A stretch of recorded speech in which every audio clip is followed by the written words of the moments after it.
Hello friends, welcome to my channel. இன்றைக்கி நம்மக்கிட்ட ஒரு சிஸ்டர் வந்து கேட்டிருந்தாங்க. எங்கள் வீட்டு பக்கத்தில் இருக்கவங்க தான், அவங்க தான் வந்து கேட்டிருந்தாங்க. நித்திய கல்யாணி செடியை வீட்டில் வைக்கக்கூடாதுன்னு சொல்கிறாங்கல்ல, அது வைக்கலாமா வைக்கக்கூடாதா அப்படின்னு சொல்லிட்டு கேட்டிருந்தாங்க. ஸோ அவங்களுக்காக நான் வந்து கூகுளில் வந்து சர்ச் பண்ணி இந்த செடியை வீட்டில் வைக்கலாமா வைக்கக்கூடாதா அப்படிங்கிறத பற்றி நிறைய சுவாரஸ்யமான தகவல்களை உள்ள ஷேர் பண்ணியிருக்கேன். வீடியோவை ஸ்கிப் பண்ணாமல் பாருங்கள். நம்ம சேனலை ஃபஸ்ட் டைம் பார்க்குறீங்கன்னா சப்ஸ்கிரைப் பண்ணி சப்போர்ட் பண்ணுங்கள். நல்லா சப்ஸ்கிரைப் பண்ணி சப்போர்ட் பண்ணிகிட்ருக்க அத்தனை பேத்துக்கும் ரொம்ப ரொம்ப தேங்க்ஸுங்க.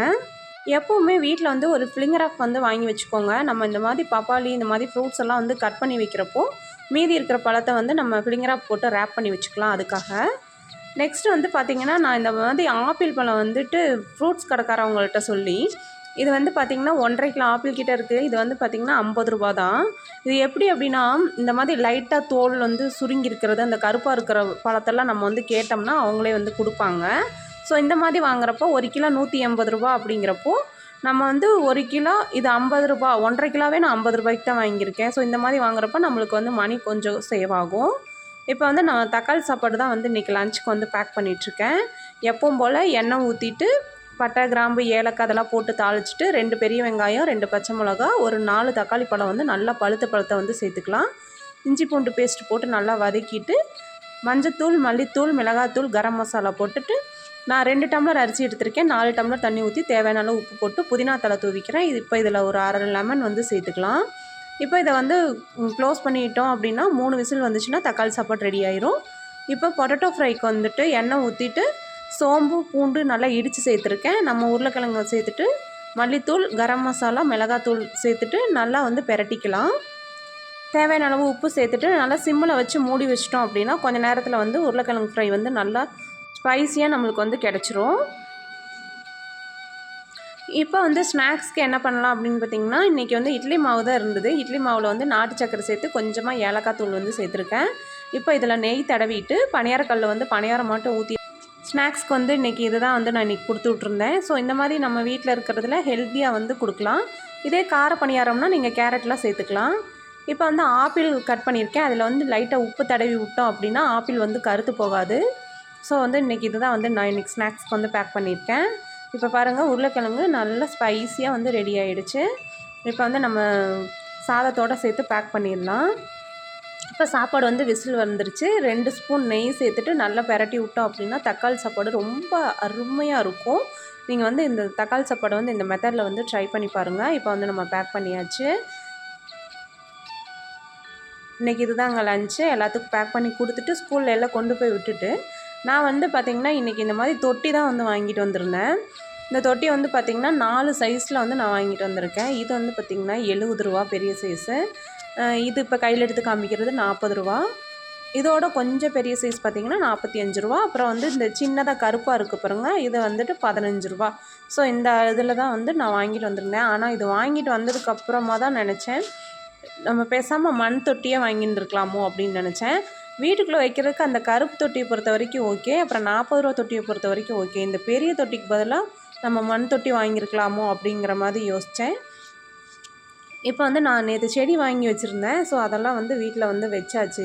இப்போ வந்து மண்ணும் வந்து பார்த்திங்கன்னா வீட்டு பக்கத்துலேயே போய் எடுத்துகிட்டு வந்து வச்சுருந்தேன். நம்ம வந்து இந்த மாதிரி குரோட்டான்ஸ்லாம் வாங்கி வளர்க்குறோம் அப்படின்னா நம்ம இன்னும் தேவைப்படுறத நம்ம இதிலேருந்து வந்து நம்ம எடுத்துக்கலாம். இந்த செடியிலே வந்து நிறைய பக்கக்கன்கள் வரும். அதை வச்சு நம்ம வச்சுட்டோம் அப்படின்னாலே வீட்டுக்குள்ளேலாம் வந்து இது வச்சுக்கலாம். நிழலில் வந்து வளர்க்குறதுக்கு இது வந்து நல்லாயிருக்கும். மணி பிளான்ட் எப்படி வளருதோ அது மாதிரி இந்த குரோட்டான்ஸ்லாம் வந்து நல்லா வளரும். ஸோ வந்து இதிலேருந்தே நான் வந்து 2 எடுத்து கட் பண்ணிவிட்டு இப்போ இதிலே வந்து வச்சுக்கிறேன். இது வந்து வீட்டுக்குள்ளே வைக்கிறப்ப அழகாக இருக்கும். இப்போ அதை வந்து வச்சுட்டு நான் எந்தெந்த இடத்துல வீட்டுக்குள்ளே வச்சுருக்கேன் அப்படிங்கிறதையும் உங்களுக்கு காமிக்கிறேன். இப்போ இதே மாதிரியே வந்து நம்ம மணி பிளான்ட்டும் வந்து வச்சுக்கலாம். இப்போ நான் 2 இதில் வந்து மணி பிளான்ட் வந்து வைக்கிறேன். இந்த மாதிரி மணி பிளான்ட்டெல்லாம் வந்து வீட்டுக்குள்ளே வச்சுட்டு இந்த செடியெல்லாம் நம்ம வீட்டுக்குள்ளே நிழலில் வச்சுட்டு காலையில் நம்ம வீட்டில் வந்து இந்த இளம் வெயில் அடிக்கும் பார்த்திங்களா, அந்த ஒரு 7 மணி அந்த மாதிரி அடிக்கிறப்போ அந்த இளம் வெயிலில் வந்து கொஞ்சம் நேரம் வந்து நம்ம எடுத்து வச்சுட்டு அதுக்கப்புறம் வச்சோம்னா செடியோட க்ரோத் வந்து ரொம்ப நல்லா வரும். வாரம் நம்ம வந்துட்டு அந்த இலைகள்லாம் வந்து ஏதாவது இந்த பழுத்த இலைகள் இல்லை இலை காஞ்சி போகிறது அந்த மாதிரி இருந்துச்சுன்னா அதை மட்டும் கட் பண்ணி மட்டும் விட்டோம்னா ரொம்ப அழகாக வந்து தலையும். இப்போ வந்து இந்த குரோட்டான்ஸ்லேருந்து நான் 2 பக்கக்கன்று எடுத்துக்கிறேன். நிறைய பக்கக்கன்கள் வந்து வந்திருக்கு. இப்போ இதில் வந்து வெளியில் இருக்கங்காட்டியும் ரொம்ப டஸ்ட் அடிச்சிருக்கு. இப்போ இதெல்லாம் வந்து நம்ம நல்லா தண்ணியை வச்சு அடிச்சு விட்டோம் அப்படின்னா இந்த இதெல்லாம் போயிடும். இப்போ இதிலேருந்து நான் 2 கன்று வந்து எடுத்திருக்கேன். இதில் வந்து நிறையா ஒரு 10 கன்றுக்கு மேலேயே இருந்துச்சு. இப்போ நம்ம இதெல்லாம் வந்து வைக்கிறப்போ வீட்டுக்குள்ளே வந்து நல்லா அழகாக இருக்கும். நம்ம இந்த மாதிரி ரியல் பிளான்ட் வந்து எதுக்காக வைக்கிறோம் அப்படின்னா, ஆக்சிஜன் வந்து நம்ம வீட்டுக்குள்ளே வந்து நல்லா சுத்திகரித்து கொடுக்கும். ஸோ வந்து ஆர்டிஃபிஷியல் ஃப்ளவர் வைக்கிறதுக்கு பதிலாக இந்த மாதிரி ரியல் ஃப்ளவரே வந்து சின்ன சின்னதாக நம்ம வச்சோம்னா ரொம்ப அழகாக இருக்கும். பாருங்கள், நான் வந்து புத்தர் படம் வச்சுருக்கேன். அதுக்கு கீழே லாஃபிங் குப்தா வச்சுருக்கேன். அதுக்கு பக்கத்தில் தான் வந்து இந்த 2 குரோட்டான்ஸும் வந்து வச்சுருக்கேன். அதுக்கப்புறம் ஒரு கண்ணாடி பாட்டிலில் மணி பிளான்ட் வந்து வச்சுருக்கேன். இந்த இடத்துல வந்து சாயந்தர நேரத்தில் ஒரு விளக்கேற்றி வைக்கிறப்போ ரொம்ப அழகாக இருக்கும். அதுக்கப்புறம் கிச்சனில் நம்ம போர்டுக்கு கீழே நம்மளோட சேனலோட போர்டு வச்சுருக்கோம் இல்லைங்களா, அதுக்கு கீழே இந்த மாதிரி 3 பாட் வந்து வச்சுருக்கேன். இது வந்து ரொம்ப அழகாக இருந்தது. அந்த பிளேஸே வந்து பார்த்திங்கன்னா ரொம்ப அப்படின்னு பார்த்தாலே ஒரு பாசிட்டிவ் வைப் வர மாதிரி ஒரு ரொம்ப அழகாக இருந்துச்சு. இந்த செடியோட பேர் என்னன்னு தெரில. இது வந்து நான் தண்ணிக்குள்ளே வச்சுருந்தேன், நல்லா வளர்ந்துருந்துச்சு. இப்போ இதையும் வந்து நான் தொட்டியில் வந்து மாற்றி வச்சுட்டேன். ஸோ ஃபைனலாக பாருங்கள் இந்த பிளேஸ் வந்து எப்படி இருக்குது அப்படின்னு சொல்லிட்டு. அதுக்கப்புறமா நம்ம வீட்டில் வந்து இன்னும் 2, 3 செடி வந்து புதுசாக வச்சுருக்கேன். எந்த செடி அப்படின்னா, நித்திய கல்யாணி வீட்டில் வைக்கலாமா அப்படின்னு சொல்லி கேட்டிருந்தாங்க இல்லைங்களா, அவங்களுக்காக தான் வந்துட்டு இந்த செடியை நான் ஏற்கனவே வந்து இதோட மகிமைகள் தெரிஞ்சதுக்கப்புறம் இந்த செடியை நம்ம கண்டிப்பாக வீட்டில் வைக்கணும் அப்படின்னு நினச்சிட்டு இருந்தேன். இப்போ அதுக்கான ஒரு சூழ்நிலையும் அந்த அக்கா கேட்டதுக்கப்புறம் இதோட மகிமைகள் நான் வந்து எனக்கு தெரிஞ்சுக்கிச்சு. ஸோ நான் வந்து இந்த செடியை வீட்டில் வைக்கணும்னு நினச்சி ரொம்ப நாளாக நினச்சிட்டே இருந்தேன், ஆனால் வைக்க முடியல. ஃபைனலாக வந்து இன்றைக்கி வீட்டில் வந்து இந்த செடியை வச்சாச்சு. ஸோ வந்து இந்த செடியோட பயன்கள் என்ன அப்படிங்கிறத வந்து நம்ம இப்போ வந்து பார்க்கலாம். நம்ம வந்து வீட்டுக்கு முன்னாடி இந்த மாதிரி எதுக்காக செடியெல்லாம் வளர்க்குறோன்னா, காலையில் நம்ம இந்த மாதிரி கதவை ஓப்பன் பண்ணி வர்றப்போ இது பார்க்குறப்பே ஒரு நல்ல ஒரு பாசிட்டிவ் வைப்ரேஷன் வரும். ஸோ அதுக்காக தான் வீட்டுக்கு முன்னாடி இந்த மாதிரி செடி இதெல்லாம் வந்து வளர்க்குறது. அதுவும் இல்லாமல் நம்மளுக்கு வந்து ஆக்சிஜன் லெவல் வந்து நல்லா சுத்திகரித்து கொடுக்கும். இன்றைக்கி வந்து எனக்கு ஒரு பார்சல் வந்து வந்துருந்துச்சு. ஸோ நான் தான் வந்து இதை மீஷோவில் வந்து ஆர்டர் பண்ணியிருந்தேன். இது என்ன அப்படின்னு பார்த்திங்கன்னா, வாட்டர் பாட்டில் தான். பாப்பாங்க ஸ்கூலில் வந்து பிளாஸ்டிக் வாட்டர் பாட்டில் வந்து கொண்டு வரக்கூடாது அப்படின்னு சொல்லிட்டாங்க. ஸோ அவங்களுக்காக வந்துட்டு 3 பேர்த்துக்குமே வாங்கணும் அப்படிங்கிறதுக்காக நான் வந்துட்டு 3ம் ஒரே காம்போவில் இருந்துச்சு. ஸோ அதில் தான் வந்து இந்த வாட்டர் பாட்டில் வந்து வாங்கியிருந்தேன். குவாலிட்டி வைஸ் பார்த்திங்கன்னா ரொம்ப ரொம்ப சூப்பராக இருந்துச்சு. இந்த ப்ரைஸ்க்கு இது ஒர்த்து அப்படின்னு தான் சொல்லணும். இதோட பேக்கிங்கும் பார்த்திங்கன்னா சூப்பராக இருந்தது. அந்த பபுள் ரேப்பில் போட்டு 3 பாட்டிலையும் தனித்தனியாக ரேப் பண்ணி ஒரு பாக்ஸ்குள்ளே வந்து வச்சுருந்தாங்க, நல்லா சேஃபாக வர்றது மாதிரி. அதுக்குள்ளே வந்துட்டு ஒரு ஹேண்டில் மாதிரி இருந்தது. அதை வந்து நம்மளே வந்து இந்த மாதிரி ஃபிட் பண்ணிக்கிற மாதிரி இருந்துச்சு. ஸோ ஃபைனலாக வந்து பார்க்குறப்போ வாட்டர் பாட்டில் ரொம்ப குவாலிட்டியாகவும் இருந்தது, பார்க்குறக்கு ரொம்ப அழகாகவும் இருந்தது. இந்த வாட்டர் பாட்டிலோட லிங்க் வந்து டிஸ்கிரிப்ஷன் பாக்ஸில் வந்து கொடுக்குறேன், வேணும்னா செக் பண்ணிக்கோங்க. இது 3ம் சேர்த்து 525 ரூபா வந்துச்சு எனக்கு. ஸோ வந்து இந்த காஸ்ட்டுக்கு இது ஒர்த்து அப்படின்னு தான் வந்து சொல்லணும்.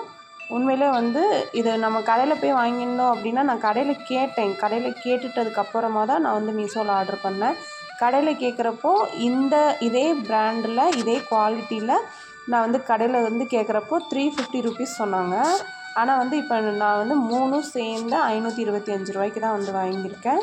அப்போ வந்து நம்மளுக்கு கிட்டத்தட்ட 400 ரூபாய்க்கு மேலே வந்து நம்மளுக்கு சேவ் ஆகுது. இப்போ நித்திய கல்யாணி பற்றி பார்க்கலாம். நித்திய கல்யாணி அப்படிங்கிறது நித்தியம் அப்படின்னா தினம் தினம் அப்படின்னு அர்த்தம். கல்யாணி அப்படின்னா மங்களகரம் அப்படின்னு அர்த்தம்.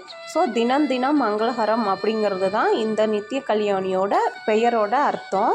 இந்த நித்திய கல்யாணியை ஃபஸ்ட்டு ஏன் வந்து வீட்டில் வளர்க்கக்கூடாது அப்படின்னு சொல்கிறாங்க அப்படின்னா, முன்னாடி காலத்துலலாம் பார்த்திங்கன்னா ஒரு மனுஷன் இறந்து போயிட்டாங்க அப்படின்னா அவங்கள புதைச்சி வச்சுட்டு அதுக்கு மேலே இந்த நித்திய கல்யாணி செடியை வந்து நட்டு வைப்பாங்களாமா.